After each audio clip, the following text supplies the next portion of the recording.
ചാത്തനോടുള്ള ഇഷ്ടവും ഭക്തിയും പ്രണയത്തോടെ ചാത്തനെ ഒരു വിളി വിളിച്ചാൽ ചാത്തൻ നിന്റെ അരികിൽ ഉണ്ടാകും.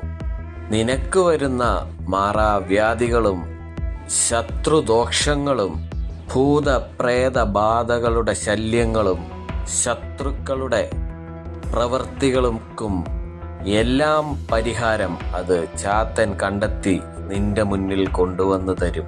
അതിന് നീ ചാത്തന് നിന്റെ മനസ്സറിഞ്ഞുള്ള സ്നേഹം നൽകുക. ആത്മാർത്ഥതയോടുകൂടി ചാത്തനെ വിളിക്കുക. ഭഗവാൻ നിന്റെ കൂടെ ഇറങ്ങി വന്ന് മായകൾ കാട്ടിത്തരും. നിനക്ക് കാവലായി നിന്റെ കൂടെ ഉണ്ടാകും.